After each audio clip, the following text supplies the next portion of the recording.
14వ ward Nirmala Madhusudan,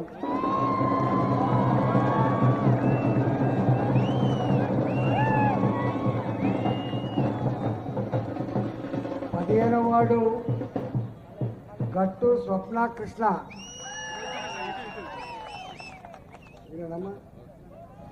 16వ ward Devaraya భాగ్య Kumaraswamy ST మహిళ, 17వ ward Gonela Sirisha Chandu, 18వ ward పొన్న రాజశేఖర్,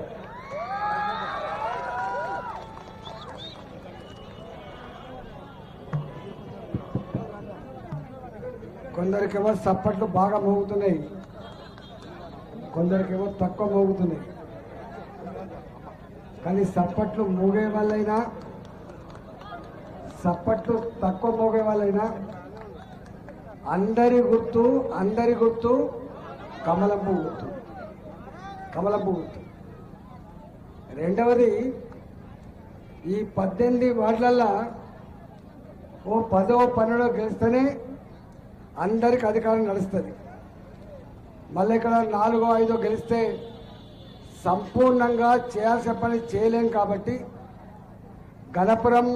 గణపూర్ ఆడబిడ్డలారా, మా అన్నదమ్ములారా, కార్యకర్తలారా అందరికీ పనిచేసి భారతీయ జనతా పార్టీ కమలం పువ్వు గుర్తును గెలిపించాలని చెప్పి మీ అందరినీ వినమ్రంగా విజ్ఞప్తి చేస్తున్నా. ఇక్కడనేమో కాంగ్రెస్ పార్టీ ఎమ్మెల్యే వారు సీనియర్ మంత్రిగా ఉన్నారు ఇక్కడ. కానీ మనం వారు సీనియరా జూనియరా, వారు అనుభవజ్ఞులా కాదా పక్కకు పెడితే, కాంగ్రెస్ పార్టీ రేవంత్ రెడ్డి గారు ఎన్నికల ముందు ఏమి హామీలు ఇచ్చిండు, ఎన్నికల తర్వాత ఎన్ని అమలు చేసిండు, దాని మీదనే ఈ ఎన్నికలు జరుగుతున్నాయి. ఇవాళ కనుక కాంగ్రెస్ పార్టీ అభ్యర్థులను గెలిపిస్తే ఏం మాట్లాడతారు ఆయన? ఈ మాట్లాడేటోళ్ళంతా తప్పు మాట్లాడుతున్నారు, ప్రజలంతా నా వెంటే ఉన్నారు అనేటువంటి మెసేజ్ పంపిద్దామా, కాదు నువ్వు అబద్ధాల కోరు అనే మెసేజ్ పంపిద్దామా? ఏం మెసేజ్ పంపిద్దాం? అబద్ధాల కోరా కాదా? నేను 4 ప్రశ్నలు అడుగుతా. తెలంగాణ ఆడబిడ్డలకి ముఖ్యమంత్రి కుర్చీ మీద కూర్చున్న గంటలోపే మొట్టమొదటి ఫైలు సంతకం పెడతా. ప్రతి తెలంగాణ 18 సంవత్సరాల ఆడబిడ్డలకు 2500 రూపాయలు ఇస్తున్నమాట. వాస్తవా కాదా? ఇస్తాడా లేదా? ఇప్పటికీ 26 నెలలు అవుతుంది. 26 నెలలు. ఒకవేళ ఆయన కనుక ఇప్పటికీ ఇచ్చి ఉంటే ఒక్కొక్క ఆడబిడకు 65,000 రూపాయలు ఇప్పటికే వచ్చి ఉండేది. మరి 65,000 రూపాయలు ఇచ్చినాకనే ఓట్లకు రమ్మని చెప్తామా లేదా? తెలంగాణ ఆడబిడ్డలారా, 65,000 రూపాయలు బాకీ పడ్డాడు రేవంత్ రెడ్డి గారు. సామాన్యుడు మాట తప్పితే వేరు, కానీ ముఖ్యమంత్రి మాట తప్పితే ఏమన్నా మనం ఏమందాం? నేనన్నా నువ్వు ఆ మాట అంటాను. మాట తప్పిన ఏమంటారో ఊళ్ళో ఆ భాషలో ఆమె చెప్తాను. అట్లనే ఈ 2000 పెన్షన్ ఏం పిశాది? కేసీఆర్కు మనసు లేదు, పేదల గురించి పట్టించుకుంటలేడు. నేను వస్తే ఏం చేస్తా అని చెప్పిండు ఆయన. 4,000 పెన్షన్ ఇస్తా అని చెప్పిండు, 6,000 ఇస్తా అని చెప్పిండు. వచ్చినాయా? కొత్త పెన్షన్లు వచ్చినాయా? కొత్త పెన్షన్లు భర్తలు చనిపోయిన ఆడబిడ్డలకు, ఒంటరి మహిళకు, 65 సంవత్సరాలు నిండిన మా ముసలి తల్లికి తండ్రికి జీవోత్సవాల పడినటువంటి నా హ్యాండిక్యాప్డ్ వాళ్ళకి ₹1 కొత్త పెన్షన్ రాలేదు. అడుగుదామా లేదా? దీని గురించి అడుగుదామా లేదా? కళ్యాణ లక్ష్మి ఎంత వచ్చింది? తులం బంగారం వచ్చిందా? తులం బంగారం ఇచ్చినాక రమ్మని చెప్తామా? తులం బంగారం ఇవ్వకుండా ఓటు అడుగుతారా మరి వాళ్ళు? ఇది కాంగ్రెస్ పార్టీ కాబట్టి ఇక్కడ మన ఎమ్మెల్యేతో సంబంధం లేదు, కాంగ్రెస్ ప్రభుత్వంతో సంబంధం ఉంది కాబట్టి తులం బంగారం ఇచ్చినాకనే ఓట్లు అడగాలి తప్ప లేకపోతే ఓట్లు వెయ్యం. డిగ్రీ చదివిన ఆడపిల్లలకు స్కూటీ కొనిస్తా అని చెప్పిండు, కొనిచ్చిండా? స్కూటీలు వచ్చినాయా? నిరుద్యోగ యువతులకు ఆడపిల్ల అయినా మగపిల్లగాడైనా పీజీలు చదువుకొని పిహెచ్డీలు చదువుకున్న వాళ్లకు నౌకరీ వచ్చేంత వరకు తల్లి మీద తండ్రి మీద భారం పడకుండా నెలకు 4,000 రూపాయలు ఇస్తానన్నమాట. వాస్తవమా కాదా? అంతకుముందు ముఖ్యమంత్రి ఇస్తా అని చెప్పిండు, ఈ ముఖ్యమంత్రి ఇస్తా అని చెప్పిండు. ఆ ముఖ్యమంత్రి చేయి చూపించిండు, ఈ ముఖ్యమంత్రి కూడా చేయి చూపించినమాట. వాస్తవమా కాదా? మరి వీళ్ళను ఎందుకు నమ్మాలి మనం? ఇవాళ అట్లా చెప్పుకుంటూ పోతే, అమ్మా నీ ఊర్లో జరిగే అంగన్వాడీ కేంద్రం, నీ ఊర్లో పనిచేసే ఆశా వర్కర్, నీ ఊర్లో పనిచేసే మధ్యాహ్న భోజన పథకం, నీ ఊర్లో పెరుగుతున్న చెట్టు,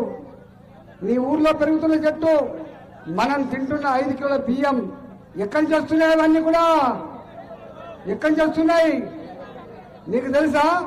బియ్యం కేంద్ర ప్రభుత్వం మోడీ గారు గత 8 సంవత్సరాలుగా ఉచితంగా పంపుతున్న విషయం మీకు తెలవాలి. వాళ్ళు అనుకుంటారు ఇది వీళ్ళే ఇస్తుందేమని చెప్పి.